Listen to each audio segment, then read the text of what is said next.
Olá, meus irmãos, graça e paz. Você que tem acompanhado esses podcasts, né, a gente tem falado sobre vários mitos, sobre vários conceitos, né, que as pessoas têm sobre a missão. E nesse momento queremos compartilhar sobre mais um assunto, né, mais um mito sobre a missão. É comum as pessoas pensarem que o campo missionário são principalmente países ou os que estão fora do nosso contexto. Como brasileiros, no caso, os países que não é o Brasil, esses são sim o campo missionário. Então, esse entendimento de que os países são campo missionário pode dificultar nossa compreensão sobre essa realidade do que é o campo missionário ou quem são os alvos, né, da missão de Deus. E isso está muito ligado a relatórios missionários, está muito ligado aos congressos missionários, à entrada das bandeiras, as bandeiras espalhadas. Isso faz com que nossas mentes associem o campo missionário a algum país e não necessariamente o campo missionário vai ser um país, e a gente quer falar sobre isso nesse momento, que os campos missionários são os países. Os campos missionários são os de fora. Como que acontece isso? Pastor Roberto, isso é comum, né? Eu acho que por participar dos congressos missionários, na minha cabeça sempre estava de que o campo missionário era algum país de verdade, né? Até, né, na minha burrice por questões geográficas e tudo isso, quando até falava da África, eu pensava que a África era um país, né? Mesmo tendo estudado na escola e tudo, mas quando eu via a África precisa de missionário.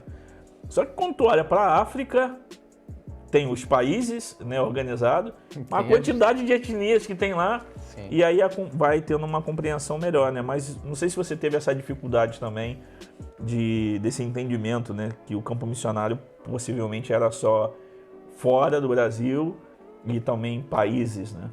Sim, na verdade, como você disse, essa ideia ela faz parte do senso comum, né? A gente pensar que uma nação ela é um povo, um grupo que precisa ser alcançado, mas quando a gente começa a estudar, principalmente a missiologia de uma forma um pouco mais técnica, de um pouco mais teológica, a gente vai ter a ideia da etnia, né?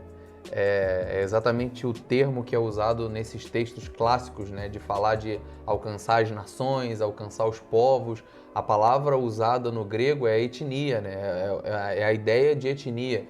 Nós somos uma nação, como Federação Brasileira, porém, quantos povos tem aqui dentro, né? Seja os povos indígenas, que são mais de 300 etnias diferentes, seja os grupos urbanos, quilombolas, ribeirinhos, tem muitas comunidades urbanas e cada grupo desse, ainda que minoritário, os sertanejos, os ribeirinhos, são tudo considerados grupos culturais, sociocultural, sociolinguístico diferente e cada um precisa ser alcançado, né? Então, como você falou da África, né? Na verdade, essa ideia da África é muito comum, né? A gente, às vezes, ouvir falar de África como se fosse um país, né? Mas é um continente que tem vários países e dentro de cada país tem várias etnias e principalmente na questão de dialeto, né?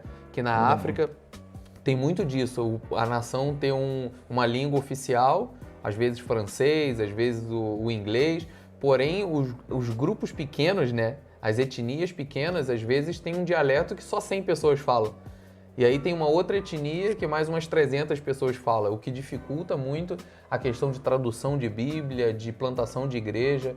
Então, de fato, pensar dessa forma que nação é todo mundo que está ali dentro daquele espaço geográfico, só que a gente sabe que tecnicamente não é, né? Eu acho que também quando se pensa sobre a questão da janela 1040, e claro que a gente sabe que a maioria dos países, né, ou povos que estão dentro da janela 1040 são os que têm uma necessidade muito maior de envio de missionários, os povos não alcançados em geral, né?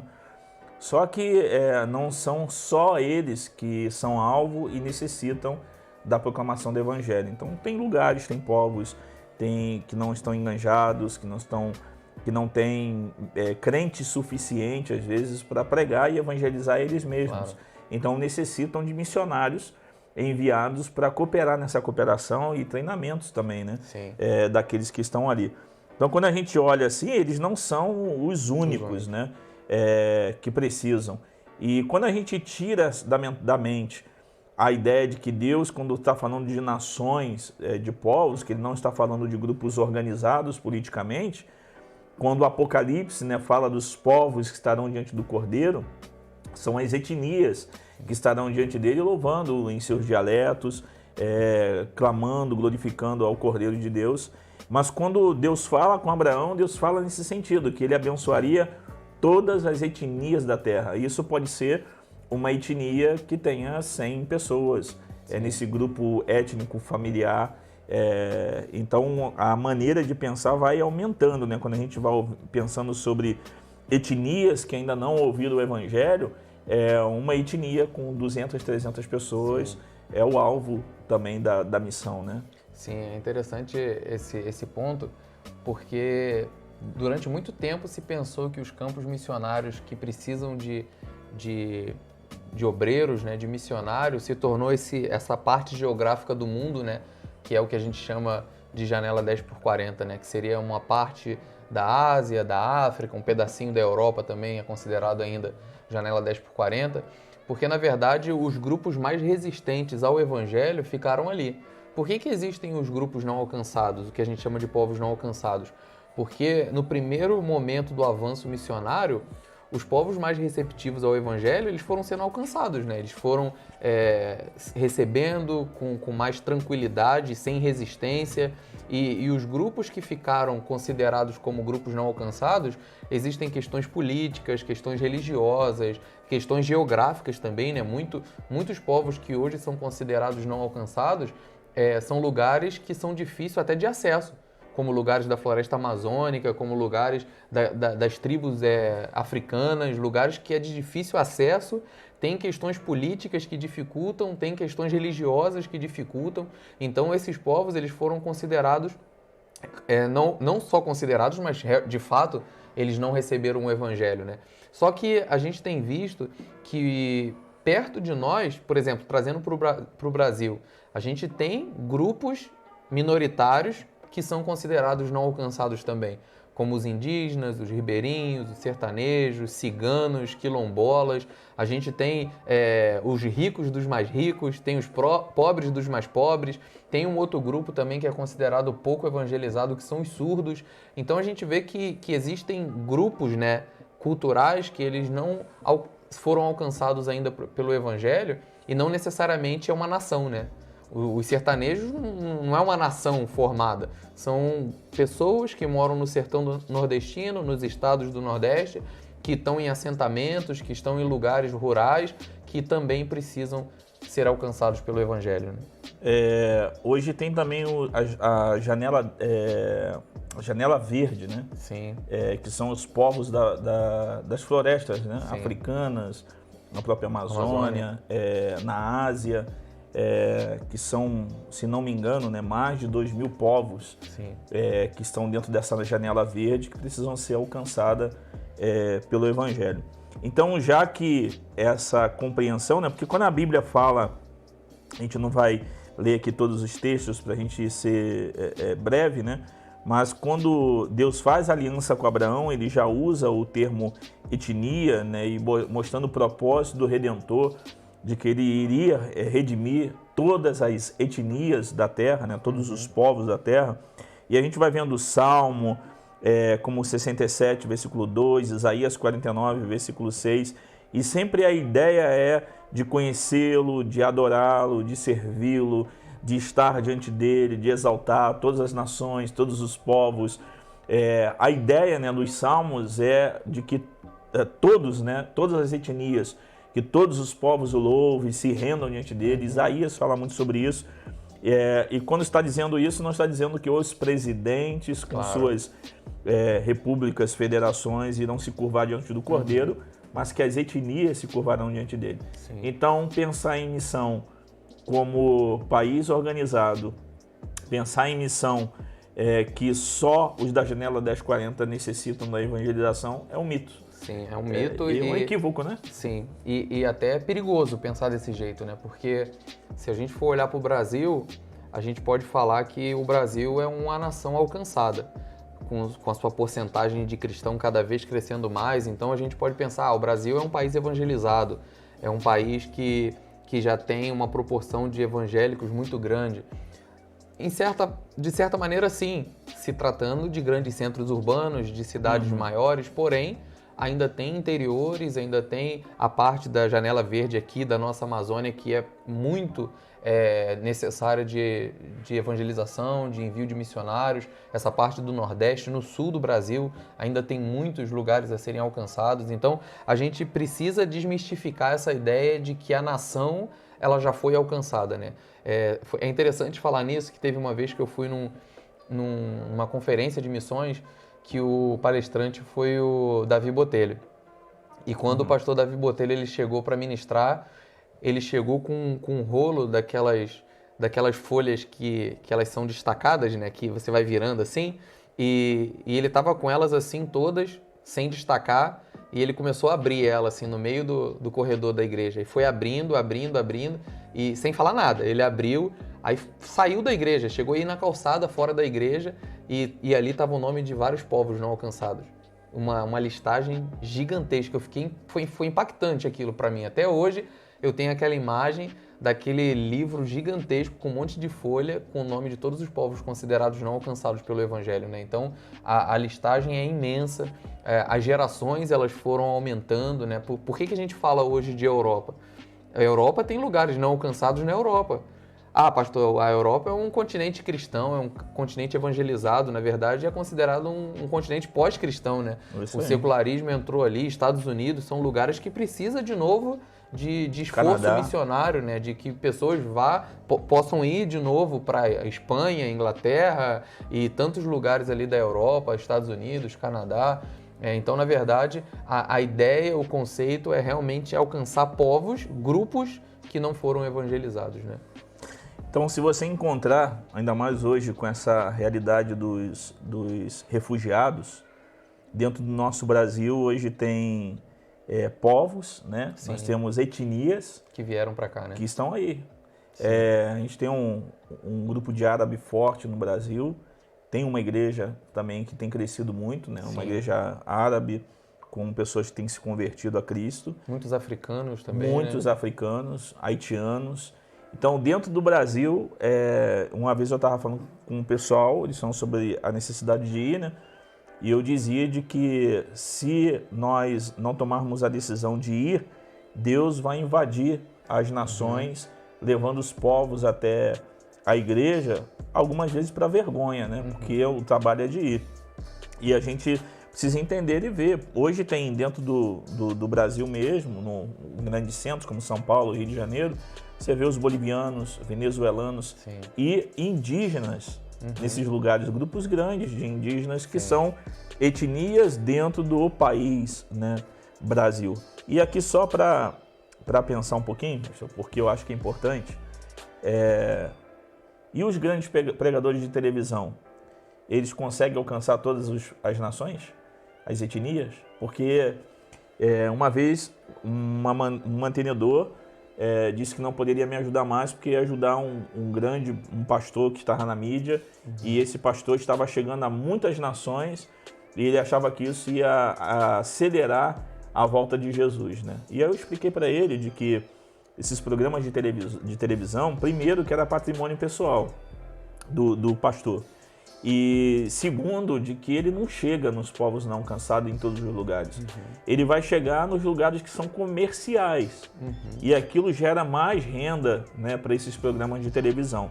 Agora, o missionário está vivendo lá, o missionário está morando lá, o missionário está comendo lá, nas casas e entrando nos lugares onde esse pastor não vai chegar. Sim. E fora que tem a tradução, um monte de coisa que ainda entre problemas. Mas tem muita gente que tem esse conceito de que investindo em programas como hoje, né, redes sociais, YouTube, tudo está chegando em tudo quanto é lugar. E se esquecem de que para entrar na Coreia do Norte e na China não entra com programa de televisão. Claro. Tem que ir lá. Sim. Né? Claro, na verdade está sendo muito, muito interessante para nós estar gravando essa série de áudios, né, de vídeos para os irmãos que estão acompanhando, porque de verdade isso se tornaram grandes mitos, né?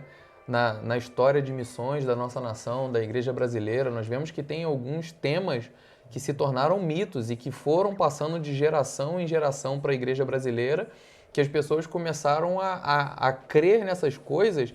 Por exemplo, teve uma vez que um pastor, conversando comigo, ele falou que ele era um missionário envolvido com trabalho entre indígenas lá no Amazonas, ele trabalhava numa base missionária em Manaus, e ele falou comigo que teve uma vez que ele pedindo sustento, falando sobre pregar entre os indígenas e tal, aí alguém chegou para ele e falou assim: pastor, mas não seria possível a gente fazer programas de internet e chegar através da internet a esses povos? E aí a resposta dele foi até engraçada, né? E ele falou assim: só se a internet chegar via cipó às tribos indígenas. E de fato, como que esse povo que está no meio de tribo, de floresta, eles vão ter acesso a essas tecnologias que a gente acha que está disponível para todo mundo, né? E de fato não está. Se você passa pelo rio Amazonas, né? A gente até vê que a maioria já está chegando luz. Sim. Em alguns casos até internet, né? Há pouco tempo estava lendo uma notícia de que eles têm passado fibra ótica. Sim. Pelo rio, né? E chegando não em algum geral, lugar. né? Mas não é, em alguns casos. Alguns casos tem internet via rádio. Sim. Que eles conseguem conseguem isso, mas não é a realidade, não tem em todos os lugares a internet para chegar. E também nem todo mundo tem condição de impulsionar isso. Claro. Lembrando de que não é porque você colocou um vídeo de evangelização no YouTube que vai chegar lá. Nós temos também as próprias redes sociais impedindo que isso aconteça. A gente pensa que eles estão colaborando com a gente para chegar e não funciona desse jeito. A gente sabe que tem muita coisa envolvida e para impedir que isso aconteça. Então o nosso maior alvo deve ser o alvo do Cordeiro, né? De que todas as nações, tribos, povos e línguas, etnias precisam ser alcançadas pelo Evangelho, e grupos étnicos não alcançados deve ser a prioridade da igreja local. Alcançar os não alcançados pelo Evangelho. Na verdade, gente, é interessante que você citou aí o texto de Abraão, né? Quando Abraão ele é chamado. E na verdade o chamado de Abraão, ele vem corrigir o problema Babel, né? Na verdade, Gênesis 11, que tem aquela confusão das línguas, você vê a dispersão das nações, de povos sendo reunidos através do seu idioma, da sua cultura. Ali começa essa dispersão de grupos, né, sociais e culturais e tudo mais. E aí Deus vai lá e chama Abraão e fala: Abraão, agora em ti você leva a minha presença, a minha glória, através de ti vai sair uma nação, etnias vão ser alcançadas, porque teve a confusão, agora resolve a confusão através dessa nação, né? E é interessante que Paulo, quando ele escreve aos Gálatas, que ele vai falar do Evangelho, né? Que ele fala assim: por isso que o Senhor pré-anunciou o Evangelho a Abraão. Ele cita o Evangelho direcionando a Abraão. Então ele vai lá atrás, no Antigo Testamento, onde pra gente não tem nada a ver com o Evangelho, com Cristo, e na verdade Paulo ele já tem esse discernimento, né? esse segmento bíblico-teológico para apontar lá nessa promessa abraâmica que através de Abraão todas as famílias da terra, as etnias da terra seriam alcançadas através do Cordeiro, né? Do Cristo. Então é muito importante a gente ter esse discernimento que todos os povos, grupos da terra, ainda que tenha pouquíssimas pessoas. Eu lembro que teve uma situação que eu tive aula com um professor que ele falou que um grupo de tradutores de Bíblia estavam traduzindo a Bíblia para uma etnia que tinha, eu acho que 40 indivíduos. Imagina só, um esforço missionário tão grande. A gente sabe que trabalhar com tradução de Bíblia é uma coisa que leva a vida, né? Para alguém traduzir a Bíblia, para que chegasse a Bíblia que a gente tem na nossa língua hoje para pelo menos 40 pessoas que só falavam aquele dialeto. Então isso é a ação missionária que a gente espera, né? E que não sejamos igual o povo de Babel, né? Amém. Eles receberam mandatos de irem, se espalharem e se multiplicarem. nós recebemos uma ordem também de ir, de se espalhar pelo mundo inteiro e pregar o Evangelho. Eles tomaram a decisão de criar uma grande torre, uma grande cidade, para que o nome deles fosse conhecido. Todas as vezes que pegamos recursos dados por Deus, que pertencem ao Cordeiro Jesus, sabedoria que foi empregada para a construção de Babel, riquezas que foi empregado para a construção de Babel, e o objetivo de louvor e glória ser dado ao homem, não ao Cordeiro, porque o Cordeiro é digno de honra e glória. Quando tudo isso é convergido para que o nome de uma instituição, uma igreja local, um nome, um pastor, um líder, seja lá o que for, para que esse nome dessa torre, das pessoas dessa torre, todo esforço concentrado ali, seja para alcançar glória e poder que não é devido por causa da desobediência, nunca se esqueça de que Deus pode pegar todos os planejamentos, todos os projetos, jogar por terra, porque Ele é Deus, Ele é Senhor e Ele vai levar a sua igreja ao centro da sua vontade, querendo a gente ou não. Podemos tratar o dinheiro da igreja como se fosse nosso, para os nossos sonhos e projetos pessoais, só que Deus, Ele é o dono da sua obra, Ele é o Senhor da missão e Ele vai chamar essas pessoas para se envolverem com o reino dEle. Se não quiserem participar, Ele vai levantar um homem que não pode ter filho e vai a partir desse casal, a partir desse missionário, ou a partir daquele que ninguém dá nada, e vai construir a sua história. Eu quero fazer parte disso. Amém. E peço que o Senhor nunca permita que eu faça uso da minha vida para que Ele seja desonrado, que a realidade é essa. Amém. Amém? Deus te abençoe. Até o próximo, hein? Deus compartilhe, abençoe. Se inscreva aí, não deixe de acompanhar.